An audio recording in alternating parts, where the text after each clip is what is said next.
Doctor Ambedkar संविधान के प्रमुख शिल्पकार माने जाते हैं।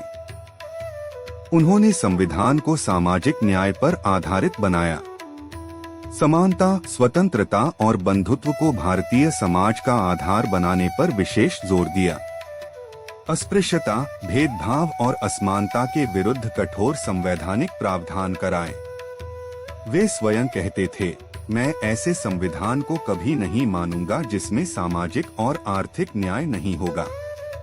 भारतीय संविधान दुनिया का सबसे विस्तृत और सुव्यवस्थित संविधान है, जिसमें प्रारंभ में 395 अनुच्छेद, 22 भाग और 8 अनुसूचियां थीं।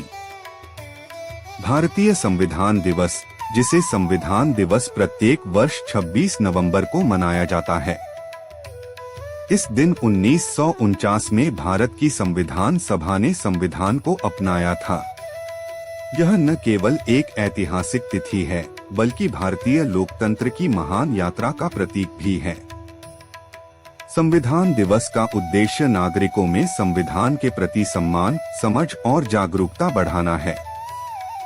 यह अवसर हमें बताता है कि हमारी स्वतंत्रता, अधिकार और कर्तव्यों की जड़ें इसी महान दस्तावेज में निहित हैं। भारत में संविधान निर्माण की प्रक्रिया राजनीतिक, सामाजिक और वैचारिक दृष्टि से अत्यंत महत्वपूर्ण थी।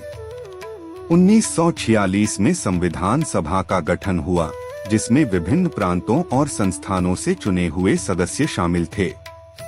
यह सभा भारत की भावी दिशा और स्वरूप पर गहन चर्चा और विचार विमर्श करने वाली सर्वोच्च संस्था बन गई। संविधान को बनाने में कुल 2 वर्ष, 11 महीने और 18 दिन का दीर्घ समय लगा। इस अवधि में 11 सत्र हुए और लगभग 166 दिनों तक विस्तृत चर्चा और विचार विमर्श हुआ। प्रत्येक अनुच्छेद को सावधानी पूर्वक बनाया गया ताकि देश की विविधता और लोकतांत्रिक आकांक्षाओं को संतुलित किया जा सके। भारतीय संविधान दिवस केवल एक स्मृति दिवस नहीं, बल्कि हमारे राष्ट्रीय जीवन का उत्सव है। यह हमें याद दिलाता है कि स्वतंत्रता निरंतर संघर्ष और जागरूकता से जीवित रहती है। भारतीय संविधान का उद्देश्य केवल शासन चलाना नहीं, बल्कि एक ऐसे समाज का निर्माण करना है जहां न्याय, स्वतंत्रता, समानता और बंधुत्व स्थायी सिद्धांत बने। हम सबका कर्तव्य है कि हम संविधान को पढ़ें, समझें और जीवन में उतारें। यही संविधान दिवस का संदेश है। समाज